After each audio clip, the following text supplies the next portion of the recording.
Welcome to the Wordy Pair Podcast, your go-to hub for all things writing, world building, and the occasional dive into the weird and wonderful world of fiction. We're breaking down the barriers between you and your next great story. Whether you're a seasoned scribe or just scribbling your first sentences, we've got something for you. We'll be discussing everything from crafting compelling characters to dissecting the good, the bad, and the downright bizarre in the world of fiction. Okay, this script says you guys are eccentric. Isn't that just a 3-syllable word for weird? No offense.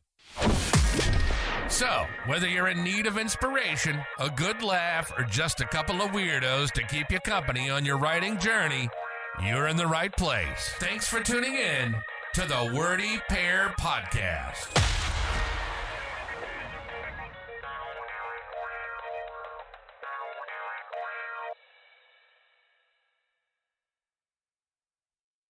Okay. Sound good to you? It sounds good to me. As long as it sounds good to you. I don't know what my microphone sounds like currently. It's fine. It has sound. It has sound. We appear to be synced reasonably well. Nobody hiccuped while we were syncing. I barfed a little. Well, that's normal. Yeah, We're every making a 3 podcast. seconds, regularly, and completely silently. Dry heave man.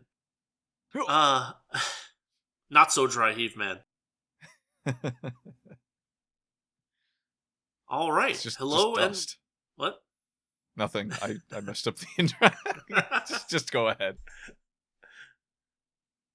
All right. Hello and welcome. We are the Wordy Pair, and we are going to be talking to you today about, well, it's kind of a little bit of a funky topic here, but basically we're going to be talking about sacred cows in writing is how we're thinking about it, or like tropes, or maybe overly making too many rules for yourself kind of thing. There's a lot of people that like to say this is a rule for writing, and this is a rule for writing, and this is a rule for writing, and rules are useful in certain places, but it's also important to know when to break them. So that's going to be our topic for today.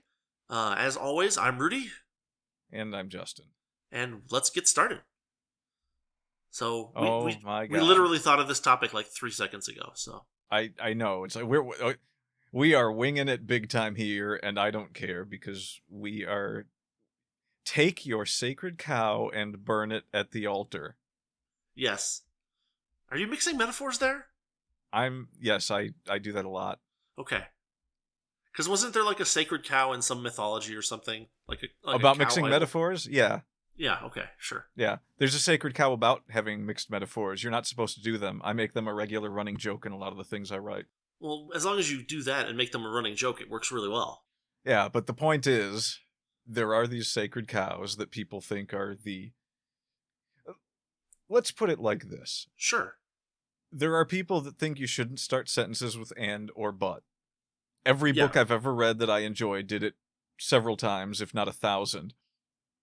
Terry Pratchett was a master of starting sentences with conjunctives because he was usually using it as a way to form the conjunction for events that were happening, or to sort of turn around what he was saying so that it's like, oh, he's saying this, but then he starts the next sentence, the next paragraph with an and. Yeah. Or usually he would start it with a but, and then it would be something funny following it up. So like if that but wasn't there, the joke wouldn't land right. Sure. It's literally the butt of jokes. Ah, I like that. So I've been seeing a lot of things in the various writer communities that I marginally avoid. Like literally I'm just on the margins looking in and trying that you peer at from around a corner. Yeah, sometimes with a bit of a twinge of hopefulness, and other times sheer dread and disgust. Yeah. That's normal, I think. But let's push the important part up front here and talk about whether or not it matters. There is not a single person on this planet, anywhere, who can sit back and say this is what makes a novel good and sell well. Anywhere. It doesn't matter if you are an illiterate chewing on concrete dust in the street, or if you are the greatest writers of all time, you really don't know what book is going to be the next big hit. You don't know what's going to sell. You know, you've especially, you know, if you're a professional author, you've done your own thing. You know what you do will sell, but you do not know who the person is that's going to come along and be better than you. Well, so there's a point to be made here, is that once you actually have some success as an author, you've built an audience that will, you know, to a certain degree follow the things that you're doing and look for them. And that's kind of the big barrier, you know. And I guess my perspective on this is that once you've built that audience, you now, you know, have something, you now have a formula that will work for you. But that doesn't say a whole lot about what formulas work for other people with other audiences, right? Right. And it's important to remember also, there's really no way that anyone can look themselves in the mirror, completely honest with themselves, and say that they know the rules that make a novel that an audience is going to want to read. We have seen over the course of our lifetimes so many books that it's just like how many times has anyone sat back and just been like, how did someone sell this book? But then also, how many times have someone how many books have you read where it's like, how do more people not know about this book? I mean, it happens frequently. And a lot of times you'll see a book that lots of people know about, and it's not because of marketing, it's because it was just in the right place at the right time. And other times it's like maybe a book that is really great takes a long time to take off because the marketing isn't there, but it eventually does, and then it's like, well, was it the marketing, or like what happened there? It's really hard to determine sometimes, because the big secret in marketing is, of course, that most people don't really know what they're talking about, but there are some things that really, really, really can help.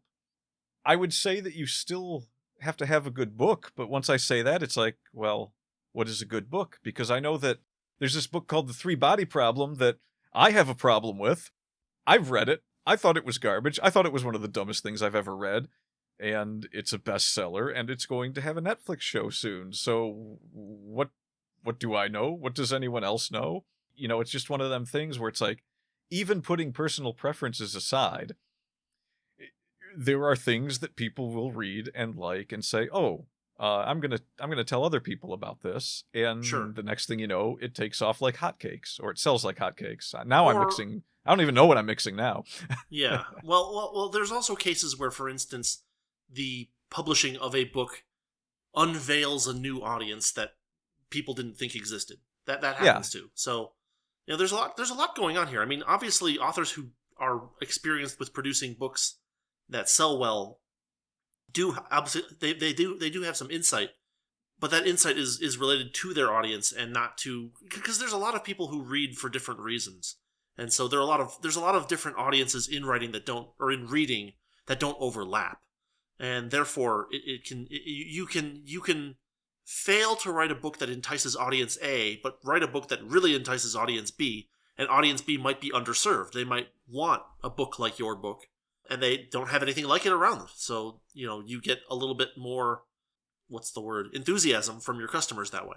Yeah, and given the sheer number of people that publish things nowadays, it wouldn't surprise me if there's 1,000 things out there right now that nobody's ever heard of that are just the best things on the planet to read, you know, depending on what you like.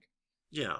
You know, obviously you can look at a genre of writing and be like, oh, this is the most popular one at the time, and of course your odds of having success writing in that genre will be increased. Yes. But you still never know if you're going to be the person that people read or don't read. And you still never know if the thing you like is going to even be mildly interesting to anyone else who reads. I mean, I have a whole slew of books on my bookshelf that I feel like nobody's ever heard of that I think are phenomenal. I remember someone had asked what the best werewolf book was, and I believe most people were giving the well-known ones, most of which I hadn't read. Sure. So I was like, oh, okay. There's one by a guy named Gary Chandler that was about werewolves on the moon. That was always my favorite one. Okay.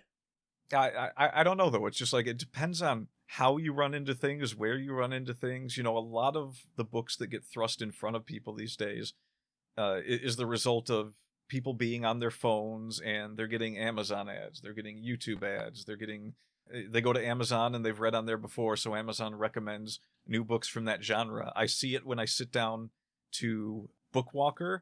Yeah. Well, I guess I don't use Apple Books, but Smashwords, Barnes & Noble, Kobo, Amazon, they all have these recommended lists that come at me from like 15 different angles, and each one is using some different algorithm where I'm getting different sci-fi recommendations from Kobo than I am from Amazon, and different ones at Barnes & Noble, etc., etc. Now, when I was younger and we didn't have the internet, the way that I found books was I would either go to a used bookstore, look at the shelves and say, ooh, this looks interesting, and pick it up. Or I would go to the library and scan around and be like, okay, well, let's see. I'll read a couple pages of this. No, this isn't what I want. I'll read a couple of this. This is a book about ninjas by a guy called Eric von Lustbader. That is obviously porn. Side story. Okay.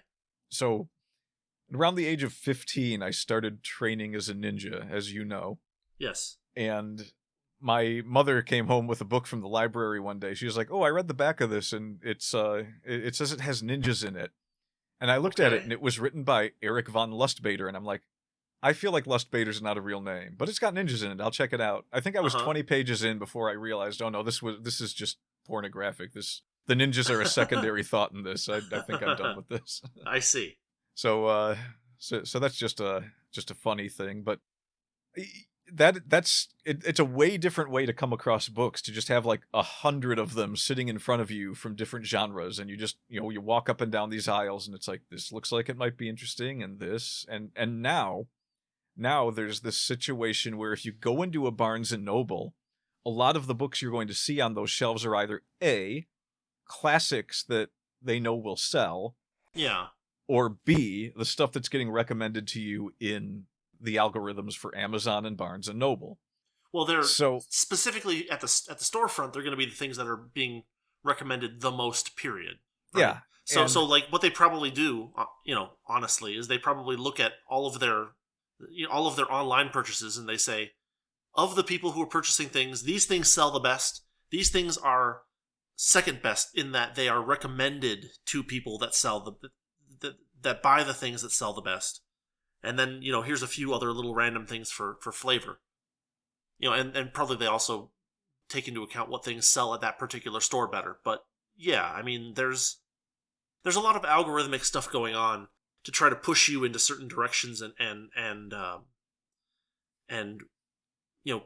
put you on rails, so to speak, based on a tag cloud in a book that you read once, being used to determine what tag clouds in other books are most relevant to your interests. And I mean, it's one of those things that it actually helps to break out of by going to a physical bookstore, because you're not getting things recommended to you, you're getting things recommend to everybody.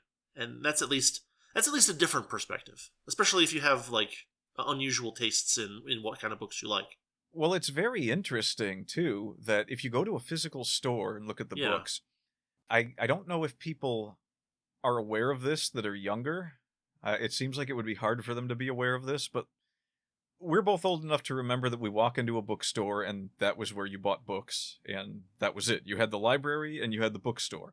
Yes. And there used to be a lot of really little bookshops that were just crammed full of books, aisle after aisle, that you could wander around in for a while and, pick out something here. They'd of course have the shelves that were pushing certain books. The whole algorithm thing isn't new. I mean, it was just done in a slightly different way back when you had a physical storefront. It couldn't be targeted as minutely as it is now to the customer. Yeah, and the funny thing about that is that makes the storefront much smaller. Even though we have more people publishing books on a daily basis now than ever has in the history of mankind, if you walk into a bookstore today, even a gigantic bookstore like a Barnes & Noble, they have less books on the shelf for you to pick from than they would have had 20 years ago in a Borders. Okay. Largely because, again, like you said, they're kind of looking at their data from digital sales, which are huge now, and sales that have historically been successful. And there's less new coming into the actual physical stores. And so they're like, they kind of like, cherry pick the same books to put in all these stores anywhere you go, with the occasional, oh, here's a local author kind of thing going on, right? Sure. But then think about how big the stores are. And I know you've been in an old Walden Books or a B. Dalton before, right? Yeah. Yeah, so think about the sheer number of books that were crammed in those stores. Think about how big a Barnes & Noble is, but then think about everything that's in a Barnes & Noble. And you've got like 10 aisles of toys and like 6 aisles of board games. The entire science fiction section is just like 2 corners of a wall behind a section full of board games where it's like there's more board games on sale than there are books on that shelf. And a lot of the books on that shelf are like 10 copies of the same book. Yeah. So big sellers, not basically.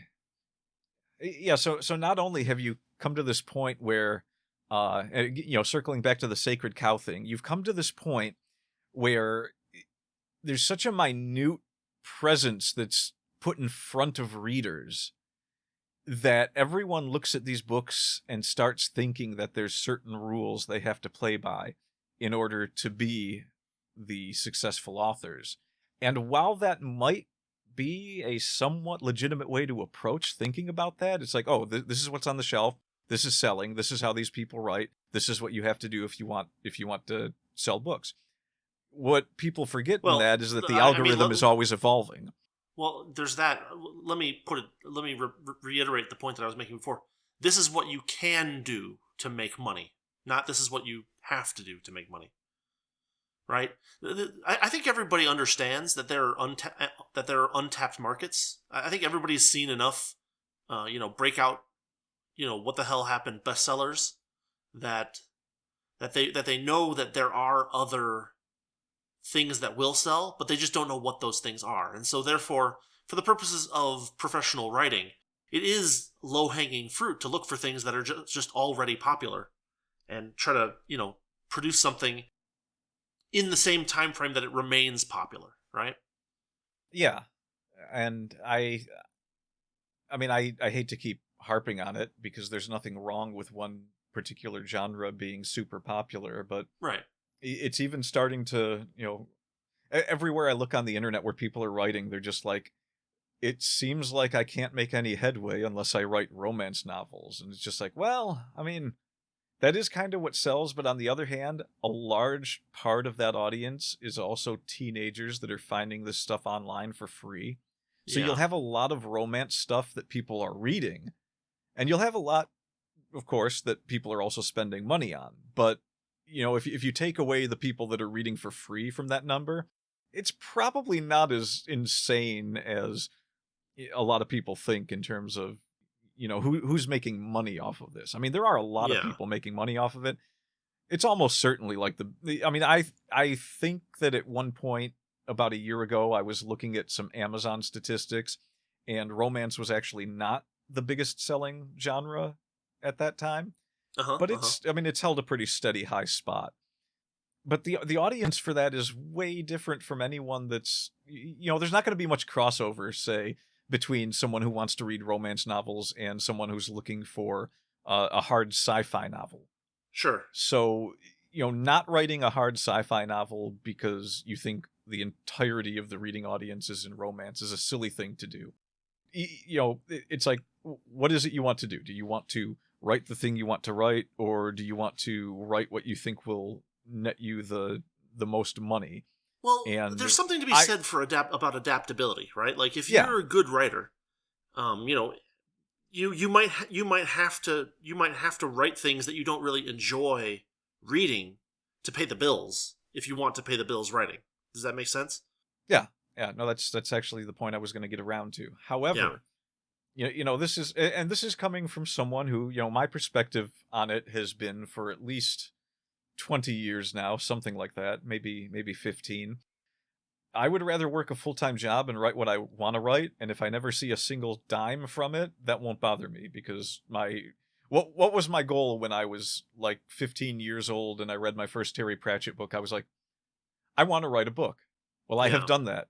I have lived my dream, literally, and maybe only like 10 people bought the book, but I wrote the book. It's done. And writing is a hobby for me. I never thought I would become a wealthy man writing, especially, when I started looking into actually publishing stuff about 20 years ago. I was looking at it like, oh, people don't really make money doing this, do they? Well, a very small number of people do, but that number is small. Yeah, and, making some money off of it is great. Mm-hmm. But I've always kind of looked at it like, look, if I'm working a full-time job and this is my favorite hobby, there is literally nothing stopping me at this point in the world as it is now from writing anything I want to write and publishing it. I have physical copies of my book sitting on my shelf right now, and that's the kind of world we live in. I didn't really have to go through anyone other than the people that printed the book to get that on my shelf at this point. Yeah. Which brings us back to the whole grammar rules thing that we were talking about earlier. Sure. I certainly start sentences with ands and buts constantly. I loved the way Terry Pratchett did it. I think it sounds great. I do it all the time when I want to, crack a joke, or when I want to take something really dark and be like, this is happening and everything is cool, but in the background this is also happening. And that's how that but is kind of used in a lot of the times I do it. I rag on Stephen King a lot because I think his punctuation in his stories is atrocious. I will never make as much money as Stephen King. So, I can talk about that all I want, but the fact of the matter is the man sells, and he's tons of people love reading his stories, and the last thing I would want to do is take away every Stephen King book on the planet and ruin it for those people. Because that's part of what writing is. It's like, writing, it's fun to entertain other people, and if you can do that with a book, then I have no complaints. For as much as I hate the 3-body problem, I have no complaints that it has genuinely entertained people, and good on the author for getting a Netflix deal. Yeah. Well, I mean, like, I'm just looking at, I wrote a cute little time travel story a while back called Mendala. And, I'm looking through it real quick, and I've got quite a few sentences starting with and but. With the reason the reason to do that is to kind of pull the reader out of just kind of blah, blah, blah reading and like, say, and kind of like shock them into saying, oh, wait, something is not the way that you think it's going to be, Yeah. So, I use this technique a lot as well. Usually for emphasis or to like turn ahead, basically. I use it a ton in this particular story, so. Yeah, I know that several episodes ago we were talking about something, and I had made a comment like, look, if you think that you can make something that people will want to read, and you're going to break this rule or that rule, go for it. Don't let anyone tell you that you shouldn't. Maybe you'll go back and read it and be like, oh, I shouldn't have done it this way. But, I mean, if you feel at the time that maybe that's a good idea, give it a try. I mean, like... Well, the important thing is that if the reader is expecting to understand you, the reader should understand you. You can make up words. You can create figures of speech on your own. You can design your own idioms. But if the reader doesn't understand them, then you're going to have a problem, unless, you are particularly based on having the reader not understand you. Like someone like, I don't know, James Joyce, maybe? I never read any James Joyce. Good.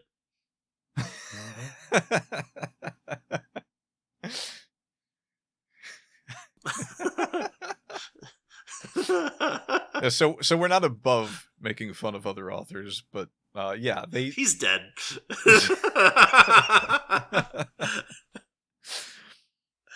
But just know that it is entirely possible that someone could be sitting out there right now, tapping away at their keyboard, not even writing words, make 500 pages of absolute non-word gibberish, put it in a book, and there might be 1,000 people that are like, oh, that's pretty funny, I'm going to buy it. Yeah. You do not know where the lightning is going to strike when it strikes. And there's a lot of people out there, like I've met I've read interviews with authors who have said both that, like one author would say, oh yeah, it was because of the way we marketed and we did this and we prepared this and we prepared this. And then you meet another author and they'll be like, yeah, I have no idea why my book sold. It was just all of a sudden people were reading my book and I was like, oh, I'm making money now. So there's a lot of that. And if you're shut up and maybe it'll keep happening. yeah, I mean, I guess the biggest point that we wanted to make here is that maybe consider that you're overthinking if you're stressing out over what you're doing in your book. Like if it's really getting to you, like, oh, should I do this or should I do this? Just try to step back and think about, is it really that important whether I do that or do it another way? Like does it matter as much as the pressure I'm putting on myself for following this specific, like, okay, so I'll give you an example. I'm 90% sure that in everything I write, I like using the Oxford comma, but I'm sure I've missed a few. Sure. Okay. Sure. So, and sometimes you look at a page and you're like, there should be an Oxford comma there. I know there should be one there, but when I put it there, it doesn't look right. So I'm not going to put it there. I have done that before. That means I'm not being consistent. Yeah. And that means that I'm breaking a sacred cow, one of my own choosing. In fact, it doesn't matter. Sure, yeah. I've never had anyone come to me and be like, "Oh, well, you were using the Oxford comma the entire time, and then on this one page, it's like, okay, did it ruin the story for you? It's like draw the comma in yourself. You tell me if it looked better because I thought it didn't." I mean, that's fair. I mean, there is value to understanding style guides, but the point is that you should understand it and then you should know when to break it, or you should figure out when to break it. Like that's the stage 2 of learning the style guide, right? You pick out your copy of Strunk and White and you read it and you laugh a little bit when they say that the word flammable is written for illiterate people and we don't write for illiterate people. You chuckle, but at the same time you realize that, number one, languages evolve, and Strunk and White was written a long time ago. You recognize that when you're writing fiction, especially, you definitely are going to have characters who don't themselves follow all the rules of perfect English grammar or perfect grammar in whatever language you're writing in. You're going to have dialect. You're going to have people who say even though you're not supposed to say You're going to have and those are all elements that make your story more colorful and interesting, right? Like if you have a character, like you could write a character that has like a mild speech impediment, right? And you could make that an interesting element of their character, but you would have to show it in the story by breaking these rules with regularity. There's a lot to be gained by figuring out when those rules should be broken and breaking them then. I'm not so sure that a character with a speech impediment would break any of the rules, because if you're doing quotes, you pretty much got free reign to try and capture what a character is saying. I mean, it depends on what rule set you're thinking about, right? Like, I guess my point is that if you're trying to write a character who's saying a speech or something like that, then then there are rules for what a good oratory skill look like or sound like, and you would break some of them. I mean, there are tons of different sets of rules that you could pick and choose from, and each of those sets of rules will have elements in cases where you want to break them, is my point. And just like anyone, who draws pictures or anything, everyone has their own style. I prefer versatility in the way I write. So, if there's a weird way I want to write one day, I'll do that, and then the next day I'll do something else. Yeah. But a lot of people, they have a very strict style that they stick to that works for them, and there's nothing wrong with doing that either way. I mean, if you want to change it up, go for it. So Rex Stout has a very, very specific style that he seems to write in all of his books. Yeah. He doesn't seem to change much going from one book to another, even if it's not his Nero Wolfe books. It seems like he writes the same way. Yeah. So, I think that's especially for people who have had some level of success in writing, I think they tend to adopt the style that has most suited them to making their money. I mean, I would say that Michael Crichton did. I would say Rex Stout did. I would say to a degree Terry Pratchett did, although we talked about how his style really changed from like the beginning to the end of his career. Yeah.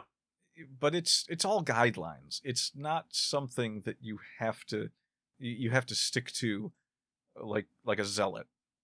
I really wish I could think of more interviews directly that I'd read that people were like, yeah, I do this and this and this, and this is the only way, and just like kind of talk about, no, there's this example where someone doesn't do it that way. Nothing's coming to mind, though. Like I said, we're winging it. Yeah, we're very winging it today. That's okay. Yeah, and again, I've read a lot of things, and I like a lot of the different things that I've read, so I use all sorts of different styles, and a lot of what I learned when it came to writing was by picking up a book and saying, how did this author do this? And trying to replicate that when I went to do something. But if I had to go through the whole lexicon of things that I'd looked at that, I was never looking at it like, oh, this is a rule that I have to stick to, except in very specific circumstances where when I was first doing stories and writing quotes, I was like, well, wait a minute. Do I capitalize the word after the quote, or do I put it in lowercase? And I quickly learned that it didn't matter depending on what author you were reading. There were people who would always capitalize after ending a quote, even if it felt like they were continuing into something that followed the thought of the quote. And then there were people who would almost unilaterally use a lowercase and type out there he said or she said, and it just there's I think the actual rule is that it's supposed to be capitalized, but hardly anyone, like some people follow it and some people don't, and it really hasn't affected the way I read anything. Like I've never been there reading and like, oh, this person capitalized this. That really sticks in my craw. Yeah, I mean, I think that the rule is that you don't capitalize it if it's part of the same sentence. But well, no. If I'm talking just the end of a quote, not going into a second part, like not doing a comma at the end of a quote, but if you have a period at the end of a quote, the rule is you're supposed to capitalize it. And capitalize what? If you're saying he said at the end of a quote, and the quote is a hard end, it's not like a comma and then he said and then going on with the quote. Well, the I mean, technical English rule is that the period at the end of the quote becomes a comma, and then he said is not capitalized, and after he said there's a period, because the sentence would be read as quote blah blah blah blah blah blah blah blah blah end quote he said. There is, see, this is exactly why I'm calling it a guideline. There is another set of rules that says if a quotation ends on a period, the he said or she said after should be capitalized. And I have seen that in multiple, I've seen both ways in multiple books that I have read, and it's just one of those things where you can drive yourself crazy. It's like, I've seen people, I mean, it's usually people that are new to writing and publishing, and they're so panicked and so worried about, oh my God, is everyone going to think I'm a hack if I publish this and I'm wrong about which way I used? Yeah. It's like nobody cares. The people that do the people that have that much of a problem with it probably aren't getting much reading done, because they're probably like, they're probably like worse than Nero Wolfe ripping up a dictionary because they used contact as a verb. Yeah. They're just like, oh, I can't read this. This person didn't capitalize this. And then they toss the book over their shoulder, grab another one from a pile. Well, the issue would be that if it makes it hard to understand what's actually happening, right? Yeah, I mean, that might be the issue. I think you and I have both made it clear that we're adherents to, make it clear for the reader what's happening. Don't confuse them.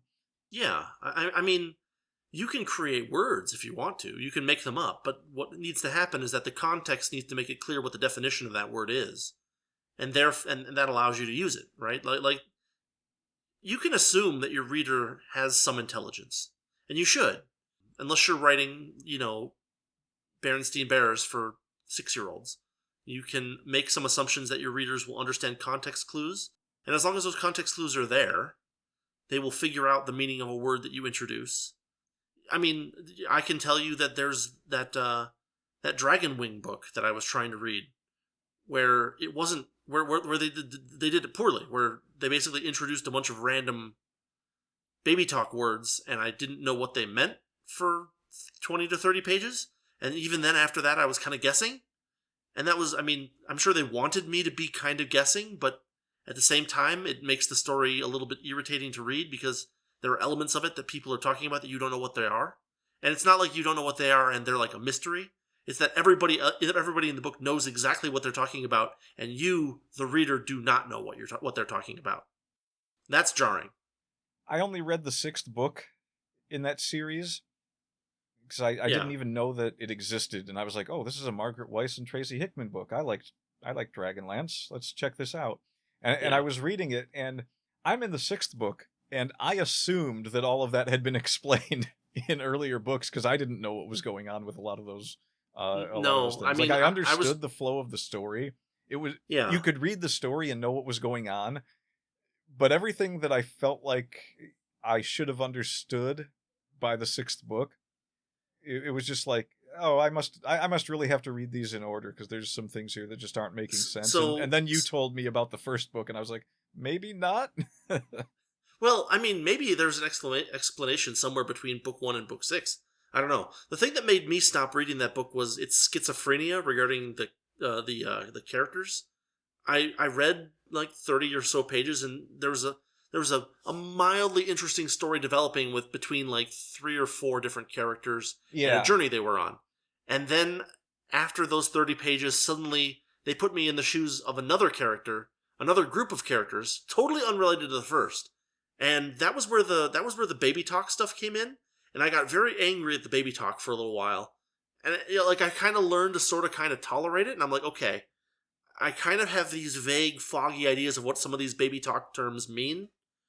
And I can tolerate that. And then I went another, 40, 50, 60 pages. And then they introduced suddenly a 3rd group of characters. And that's when I closed the book. Because I was like, I cared a little bit about the 1st group of characters. I cared even less about the 2nd group of characters, and once the 3rd group of characters was introduced just on a whim with no introduction to them, just like suddenly you're in a completely different area, I was like, oh cool, I don't care about any of this, and I don't think I'm going to care about any of this, and I stopped reading. Yeah, so I really liked the 6th book, but I felt like, because I knew there were only 7 books, and I was really kind of feeling the same way about the different characters, because it wasn't like there were, and by that book, I think there were 5 groups of characters they were following. I mean, there might be 5 groups in the 1st book for all I know. I stopped at 3. Yeah, the main character that I felt like was the main character that they were following, his parts of the book were the most boring ones to me. So I was just like, I really only cared about the bad guy at one point in the book. I was just like, this is the guy that I actually want to read about. He's, everyone else. The story for the rest of them wasn't doing anything for me because nothing was really getting fleshed out in the pages they were giving before they moved on to the next set of characters. I feel like they should have been written as, here's this group's story, and then another book for this group's story, and just all of that might have been better. You can do it, but you just need to have transitions. Or something. And you need to finish things. Well, I mean, that helps too. Yes, I mean it's a common technique to split up a book into a couple of different points of view and kind of switch between them every so often to kind of refresh the reader, basically. But like, well, it's a good way to build tension too. Yeah, but like the problem was that I wasn't being satisfied with the characters that I was getting. And then they gave me new characters that were even less satisfying. Plus, they gave me a bunch of really doofy baby talk that I didn't really feel like interpreting over and over again. And then they got to a 3rd group of characters, and like they looked even less interesting. And I was like, I just don't think I care about this anymore. So, yeah, I almost felt like the Dragonlance novels were based on a really good D&D game, and these novels were based off a really bad one. But I mean, I didn't really hate the story. I just it's like you said, everything. I didn't hate the story. Jumbled. I found its jumbleness to be jarring enough that I have better things to do with my time. Yeah, and now that we've said that, let's go right back to the sacred cow thing and be like, look, for all, look, that book sold, that was a 7-book series. It probably sold pretty well, especially having the names Margaret Weiss and Tracy Hickman attached to it. It was recommended to me by a friend. Yeah, and so, we could sit here and talk about the things we didn't like about it all we want, but, the book sold, so, one of the things that you should definitely be aware of, if you're taking writing advice from anyone, especially amateurs like us, even the two geniuses that sit before you right here, the two wonderful, almost godlike creatures that you are listening to now, take it with a grain of salt. Yeah, it's probably not that important. Like, it's fun to talk about these things. That's something to understand. It's not just it's a little more complicated than take it with a grain of salt. It's apply those things to your own situation and see whether they fit in. And they might not. You might be working with a different audience than the people that we're aiming for, or you might be aiming for a different style of story than we're writing. And so, like, we might give you advice and it might sound good. And if it sounds good, maybe give it a try. But if you don't like the results, do something. Break that rule. Don't feel bad about breaking a rule when you're trying to do something creative, and that you think it's more interesting if you break the rule. That's the thing about it is that you're trying to make things that are interesting for the reader, and things that are interesting for you. That's at least a proxy for things that might be interesting to a reader.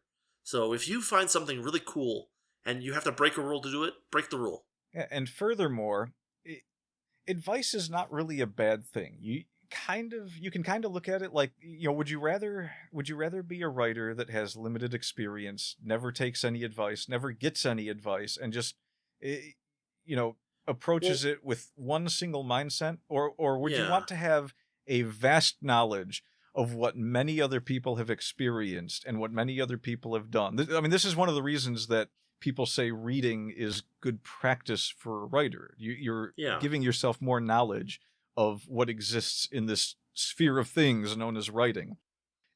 You can both simultaneously, you should take what people say with a grain of salt, but you should also listen and, store that information in case it's, maybe it'll be something that is useful.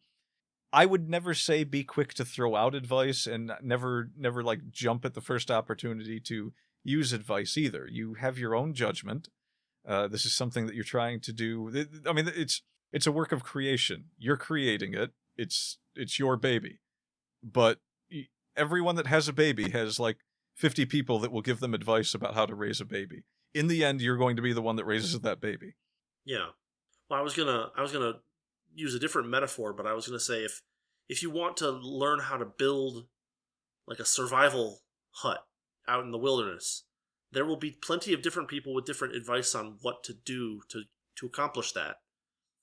And the point is that you're going to get a lot of different rules, some of which conflict with each other.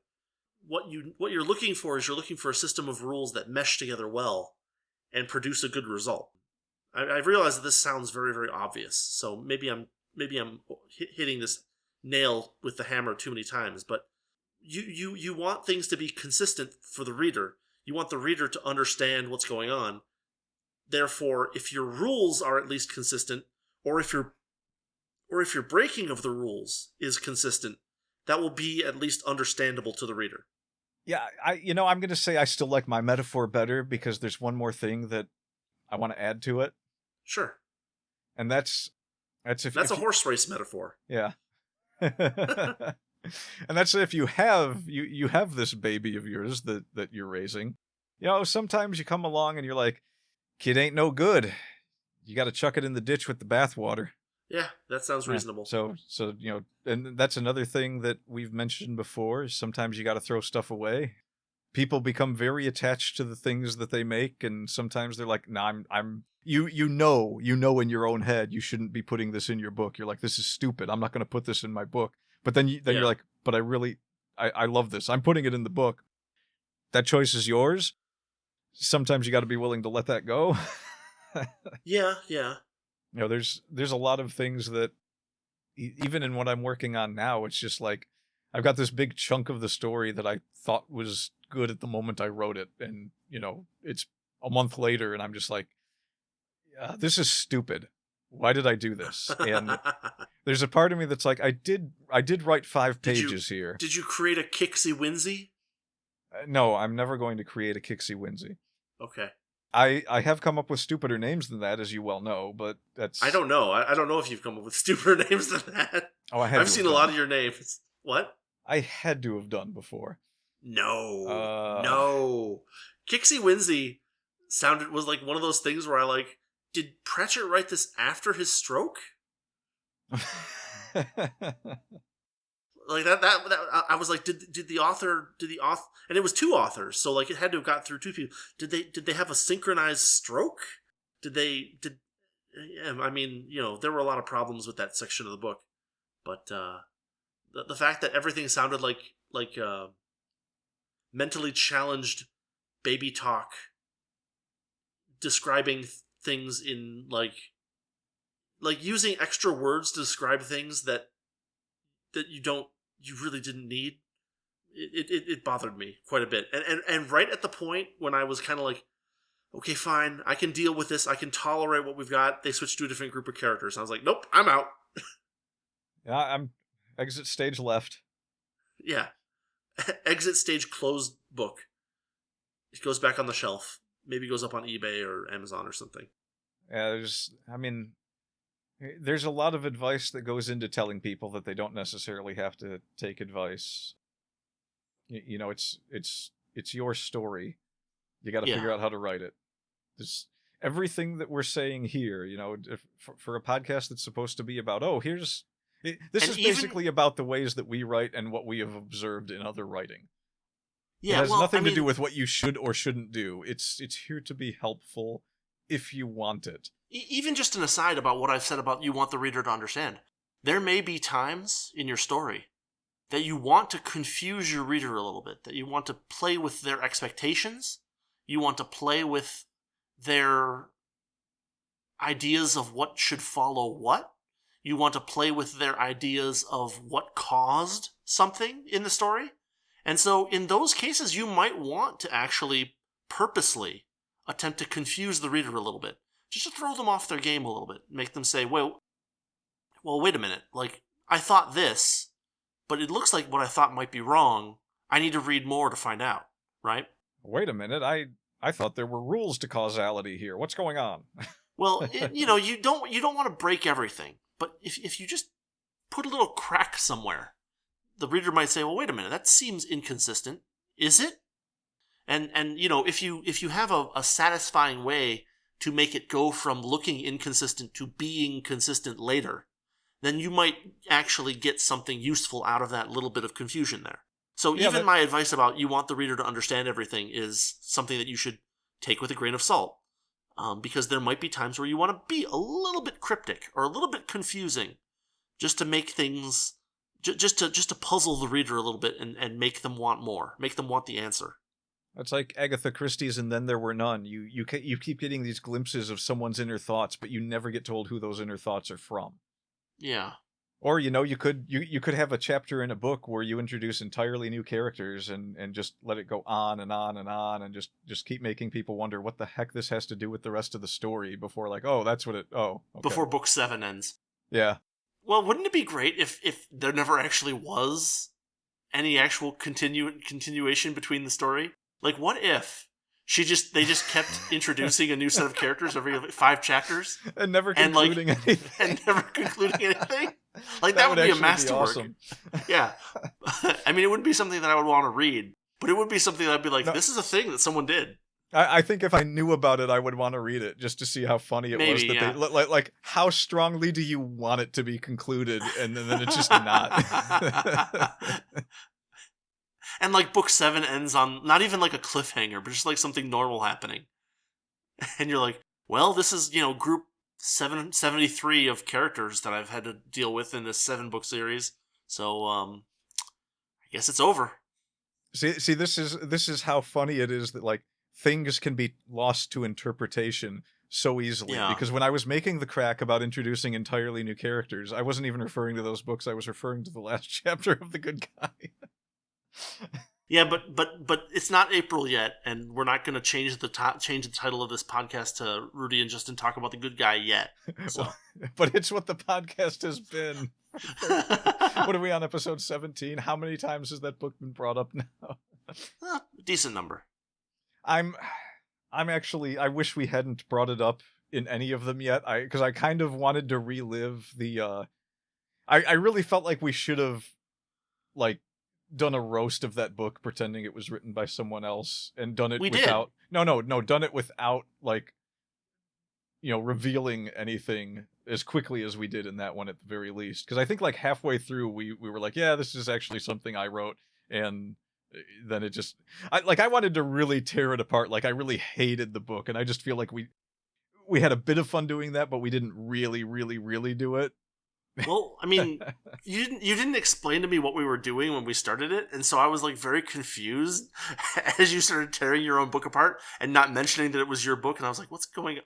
No. We talked about it before we did it. I was like, no, let's roast my book. But I think the part I forgot to mention was that we were going to pretend I didn't know who the author was. Yeah, or something. Well, no, but it was... I remember being very confused during the first half or so of that episode as we recorded it, just because. And then we're talking about a YouTube video. I'll put a link in the description for this podcast, but it's a YouTube video that we did, basically roasting the quote unquote author of The Good Guy, where it as if he was a third party, but he was not. But no, I mean, I was genuinely confused a little bit because the way that you, like, stepped into ripping on it was, like, not the way that I expected you to step into ripping on it, and so I was a little bit like, well, wait, are we pretending something? Or, I mean, I remember being confused recording that. It was a fun one. I know we talked about it for doing it several weeks before we actually did it, so I knew you knew the premise, but I think the confusion might have been like, no, I really wanted to tear it apart and then reveal at the end that I wrote it. Yeah, I kept trying to be nice about it because, like, well, and it was like, I was puzzled by the apparent goal of this of this recording. Maybe it would have been better if we had just actually ripped it apart. Yeah, I mean, we can always still do that. We could probably just dig into it and be like, well, so we could just look for things to hate about it and just be like, yeah, let's call this stupid and this stupid. Yeah. But no, when I tell you that we're gonna trash something that I did, I mean it. You just. I learned this. That. Yes. Self-deprecating humor is my favorite. Well, one of my favorites. Oh man. I'm not. My self-deprecating humor is terrible, so it's not quite my favorite, but it's up there. Also, I'm not very good at it. It's like, there was that one part in one of our videos where, like, suddenly I blurt out, "I'm very humble." Oh God, what video was that? I don't remember, but it's just great. Like one of those things where it just, like, came out all of a sudden, and it was just perfect. So before we did this, we have a very unsuccessful YouTube channel. Well, were we really trying though? All we were doing was, like, making fun of I just said we weren't successful. I mean, I just said that we weren't successful. I didn't say we were trying or not trying. We had a hell of a lot of fun with it. But my point is the exact opposite. Like, if we were really trying, that's when we would be very unsuccessful. Possibly, yes. Yeah. So now I have to write a whole new book that I don't tell anyone about, so that we can trash it, and hopefully it'll work this time. Yeah, someone didn't know how to play along. I mean, I was overwhelmed by your zeal for tearing apart your first book. This is garbage. I hate every bit of this. This is stupid. So I need a video of us throwing a copy of it into a fire, and then kicking the fire over and sacrificing a dog over it, which at that point I think will have crossed the line for YouTube, but Hey, we've been canceled by dog owners this episode. Wonderful. All right. Woo. Woo. No, we're canceled by myself. and here I just plan to take out a series of ads in what's that magazine, like Dog Fancy or something like that. Cat Fancy is the magazine for cats. Dog something. There's There's a bunch of magazines. This is a stupid segue. Never mind. Dogiferous Contemplations. No. There are a couple of popular pet magazines, and one of them is Cat Fancy, and the other there's like Dog something, and they have like these really simplistic names that I always found somewhat comical. I think I can't remember, but I had a relative that had a bunch of like these magazines, like a stack of these pet magazines when I was a kid, and like they were mostly just picture books of like, here's a cool looking animal, but I guess some people like that. Here's a cool looking dog. We're on the internet. Everyone likes that. This is the part where we're really winging it, just so you know. We ran out of ideas now. It's okay. This is the fun part. Well, this is the end of the podcast, so. Is it really? I mean, we could keep talking about this whole dog magazine thing that. No, we're not going to continue talking about the dog magazine thing. That's a dead hole. There's got to be a better way for you to word this stuff. A dead hole filled with dogs and their magazines. Yeah, exactly. The Weekly Barker. I mean, I wish the titles were clever like that, but they were never clever like that. Bucket O' Dogs. Dogs Are Us. Even that's more clever than no. I'll have to look it up and Dog Philosophy. Show it to you. I mean, it was something dumb. I don't remember. Anyway, so I guess this is kind of our episode for today. We want people to understand that rules exist for a reason, but breaking rules also happens for a reason, and. Which means there's nothing left to discuss, so starting next week, this show is going to be all about dogs, and we're going to have a dog newsletter up on wordypairdogs.com. Oh, yeah, sure, totally. I've already got that URL, totally. Hashtag Labrador Believer. Okay, sure, yeah. Labrador Believer. That's actually a good title. For what? Like a religion based on dogs? I think the ancient Egyptians had that one. Well, like it's punny, It's like if there was a religious dog, right? Instead of a Labrador Retriever, it's a Labrador Believer. No, nothing. It's fine. The joke was bad the first time I told it. It did not help that you told it a second time. Hey, look, if I can do anything properly, it is over dissecting and over analyzing a stupid joke and making it even worse for everyone involved. Is that what people think of physics? Yes. That's an interesting way to look at it. It's like, what is this whole relativity thing? It's a stupid joke. It could be. Let's dig in. It could be a stupid joke if it didn't predict the position of the sun during an eclipse, or the stars near the sun during an eclipse. Anyway. I don't know. I'm having fun now. Do we really want to end this now? I mean, we're hitting the hour mark, but in fact, we're just now hitting the hour mark. We're doing. We are indeed pretty good if you count our syncing up. So we've got a few more seconds.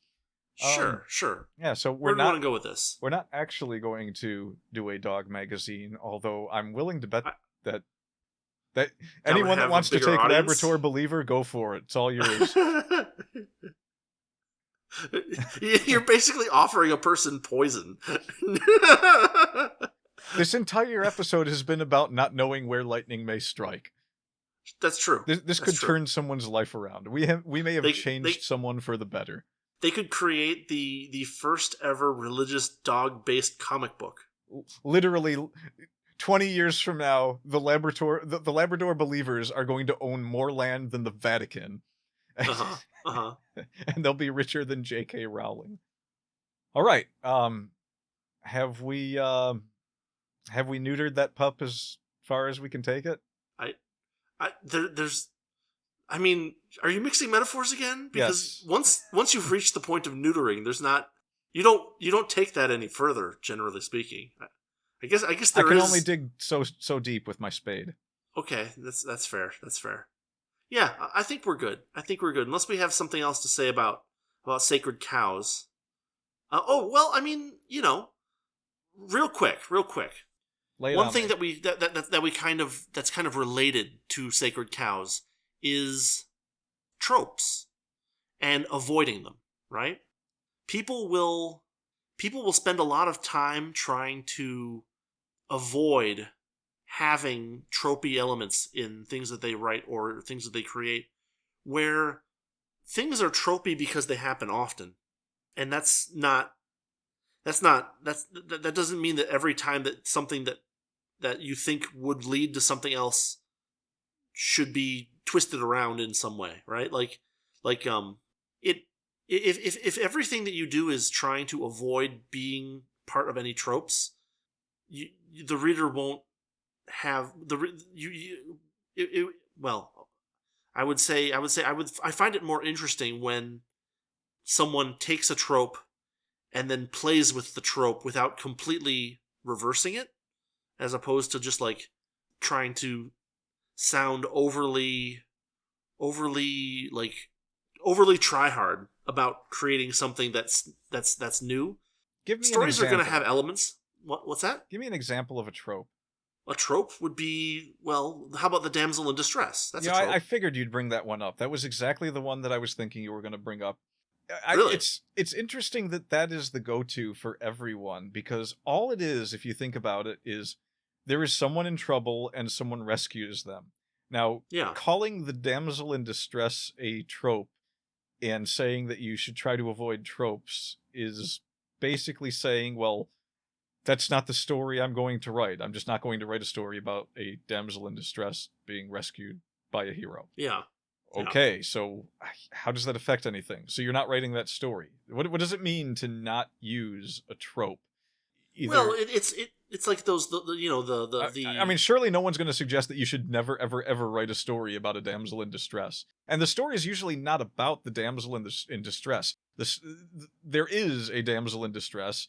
The story is about why that person is in distress and how they are rescued and who rescues them and why they rescue them and Sure. who these two people are. I mean, there's been damsel in distress stories where they fall in love, they hate each other, it doesn't really matter. They're in the middle of a story, people can fall in and out of danger all the time and be rescued all the time. So, like, if you have a story where you have a damsel and at some point she is in distress, is it wrong to have them rescued? I don't understand why anyone would have a problem with this most basic of tropes that we've seen in much writing. It's an issue. It's an issue with the idea of subverting expectations, right? The idea that what makes a story quote unquote good is when the reader doesn't guess what happens, and that's true to a certain degree, in the sense that the reader should not be able to read the first page of your story and predict the ending of the story, but at the same time, making things so that the reader never feels like they have a grasp on the events that are happening and how one leads into the other, leads to a story that has a lot of like continuity problems where, like, well, you would think that if this person did X that this would result in Y, but it didn't this time because Z. And in the same way that repeating the same two lines of a song over and over again gets repetitive, that formula, X should lead to Y, but instead leads to Z, also can become, repetitive and boring. So sometimes, in cases where X should lead to Y, X does lead to Y. And then what makes it interesting is that sometimes when X should lead to Y, then it actually leads to Z, and here's why it leads to Z instead of Y. There's too many Y's in that sentence. Anyway. It doesn't matter. I get what you're matter. saying, and I have a big problem with it for one reason. There's a couple of reasons, but there's a big problem with just saying that, the subverting of an expectation makes a story more interesting. I would argue I'm not saying that. I'm saying that people say that. Well, yeah, I know, but I would say to those people. Yeah. And I know that this whole thing has been a what are rules and what are guidelines kind of, things you shouldn't do, don't necessarily have to stick to the rules. That's fine. You can write like that if you want to. But remember, you're not really subverting expectations if you're not writing that story. And also, this is the important part. If you can't write a story about someone rescuing a damsel in distress and make it interesting and put your own spin on it. Yeah. Maybe you just lack the imagination and need to try harder and you need to get good. What can I say? I mean, come on. You're going to sit here and tell me the only way that you can make it interesting is if it becomes a trope itself, so that every time there is a damsel in distress, the expectation of what is going to happen, i.e. someone rescuing that damsel, is subverted. That itself becomes a trope almost overnight by having 50 authors say, no, that's a trope. I'm not going to write that. I'm going to subvert the expectation. It's like, okay, I mean, there's how many, there's like an infinite number of ways you can do that. So in the end, all you're really doing is just not writing a story about a damsel in distress. That's all that's happening. Yes. It doesn't make any sense from a logical standpoint to say that you're even subverting the expectation. It's like, well, once you as a reader see it happen 3 or 4 times in a row, you're like, oh, here we go. Right. Yeah. Like, and I know that this is one of my personal preferences, but yeah, I love letting people know exactly what's going to happen and then just finding an interesting way to do that. Sure. I mean, I'm almost tempted to write like a 10-story short story collection of damsels in distress and just coming up with different interesting ways to have it happen each time. But it's kind of annoying to me when people get all uppity about, oh, well, I mean, I didn't include any tropes in my story, so it's I'm so different and so no, you're just using your imagination in another way, just like any writer would do. There's no difference in coming up with an imaginative way for the damsel to not be in distress. It's no different from coming up with an imaginative way for her to be rescued from distress. Yeah. Zero difference in the way the imagination works there. It's imagination. It's what it means. I don't know. Did I express my rage at that notion enough? I try not to yell. It got us another 10 minutes. Yeah. So. Well, yeah. Now you have to remember our first minute is what were we joking about? We were just joking about nonsense the first minute. About a big pile of dead dogs. Yes. No, that was in the middle of us of the actual thing. Before we said welcome to Wordy Pair or whatever it was, we were joking about stuff before the actual part that people. Maybe we should just include that. I don't know. I mean, we didn't record it, so you didn't. Okay, so we have my schizophrenic side recording it. It's just me. It's just me shouting at the wind. You still haven't put up the schizophrenic man plays. I know, and covert action video, and so no, we're not going to be putting up your schizophrenic version of talking about some story or something that we didn't record because you know what? I guess we're just not going to do schizophrenic person videos. Okay, fine. Well, look, why don't we just change the name of this show? Okay, so next week, from next week forward, this is going to be the Wordy Pair, the failings of Justin, from here on out. I mean. Maybe not next week, because we're going to be talking about Grimm's fairy tales next week. But yeah, after that we can do that. Wait, are we doing... Okay, yeah, we are doing some Grimm's fairy tales next time? That's the plan. The plan is to... We're going to each read a few Grimm's fairy tales, and we're going to discuss that next week. Thankfully, these stories are all, copyright free at this point. So, you can get free versions of it. But it sounded like an interesting thing to look at, kind of some of this old literature.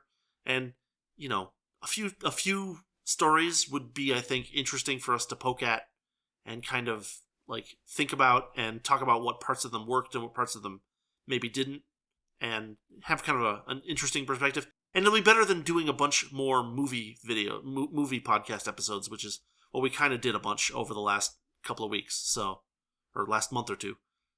Like we did Aliens, we did Pippi Longstocking, which we talked about the movie a lot in that one. We did Godzilla. We did a couple more. We did Ghibli or Ghibli, whatever. I mean, yeah, we have a lot of movie stuff, and we're trying to make sure that we always try to wrap back around to the writing aspect of it. But I think that it would help to actually focus on writing a little bit more. It's all good. I mean, especially with the Nausicaa one, we mostly maintained that as a talking about how it's kind of a good masterclass for show don't tell. Right. Well, we did that with Godzilla as well, and that's all fine. I'm not saying there's anything wrong with that. I'm just saying that like we don't want to pigeonhole ourselves into Yeah, you're going to hear us talk about movies every single freaking week. You know what? Since we want to subvert expectations. Well, I mean, we can, but since we're talking about not necessarily following every rule that you're given by the Chicago style manual or whatever. Sure. We were. Son of a gun, I forgot what I was going to say. You brought up something really good, and now it's gone. It's just gone. We were, so when we were talking about the Studio Ghibli stuff and the show don't tell, that's another one that people get hung up on. Now, show don't tell is, it's a great little guideline, but one of the things that I like to do, and which you're probably very good at, but again, I learned how to do a lot of technical writing from reading a lot of textbooks and seeing how those things are written.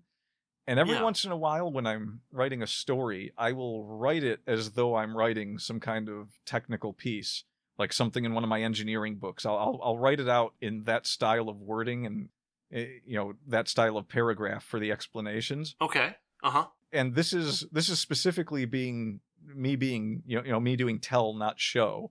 Or rather, more tell than show.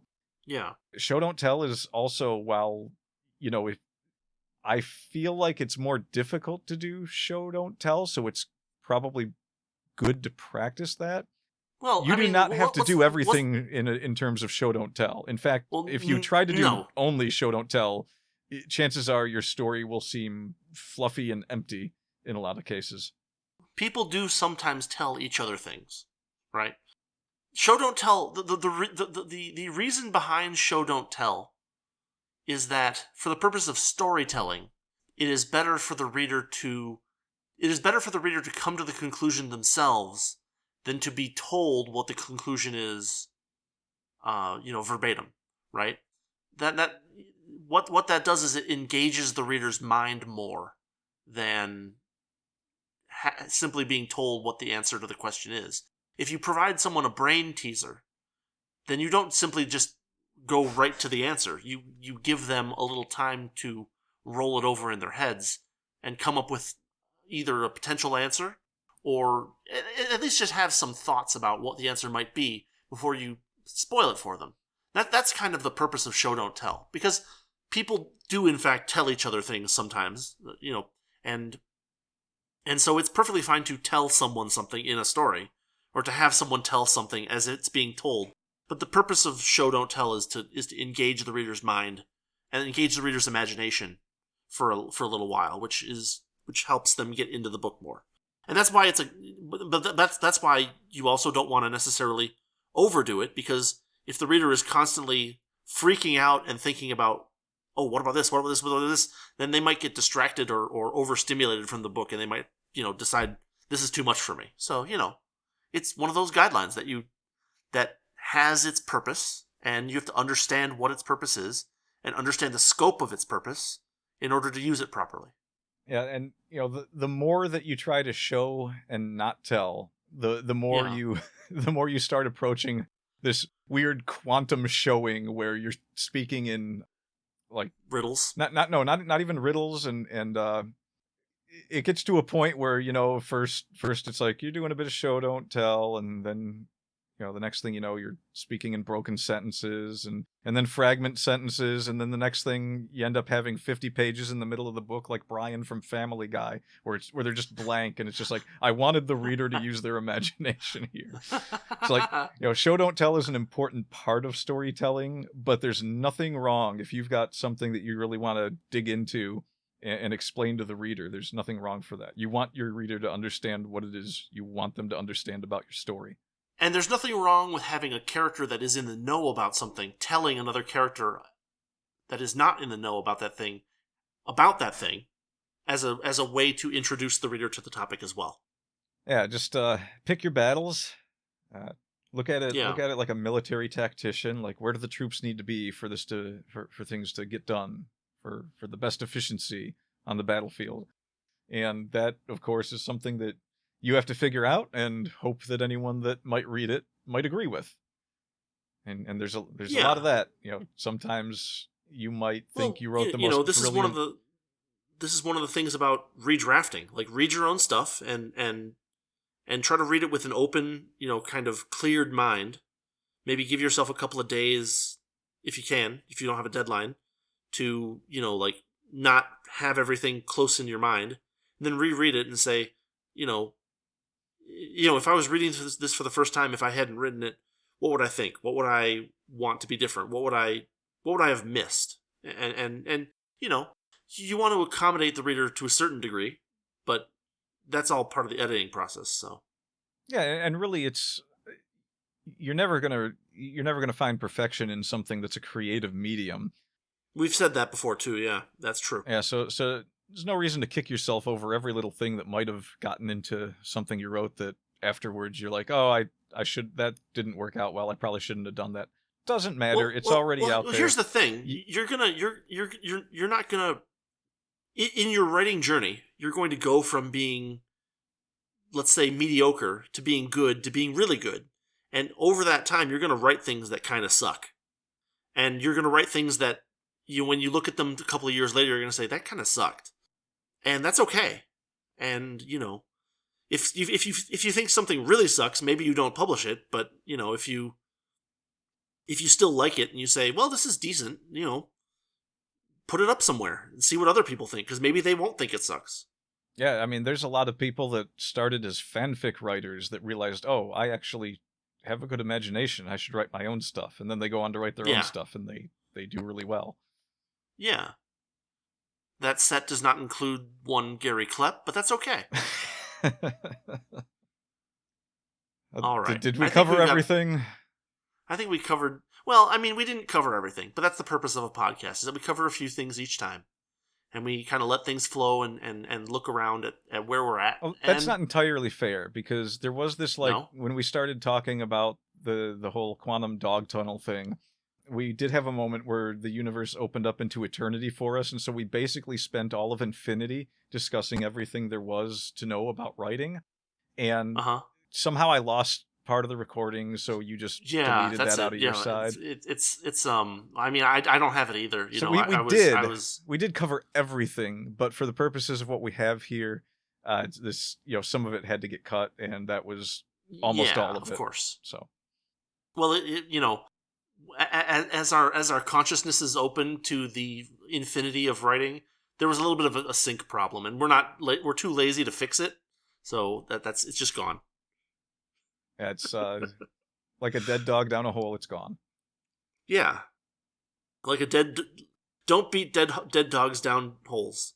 Yeah, that's a mixed enough metaphor, I think. Is that really what we're gonna end this on? Oh, I think so. Yeah. We're gonna garnish the end of this with a couple of dead dogs. Maybe a few torn up Wendy's parsley wrappers while we're at it. Sure. Yeah. Or just like a big old like a big old empty foil container that used to have chocolate in it. End the show. End the show now. End the show. Thanks for listening. Thanks for watching. This has been the Wordy Pair. See y'all later. Thanks for listening to the Wordy Pair Podcast. Our passion is all things writing, world building, and getting into the weird and wonderful world of fiction. We hope you enjoyed our unique takes. If you did, make sure to like, rate, review, and subscribe to get your weekly dose of writing weirdness. We'll be back soon, but in the meantime, hit us up on Twitter. For Rudy, it's @Rudolph_Cone. And for Justin, @Ninja Mouse Chew. See you next time on the Wordy Pair Podcast.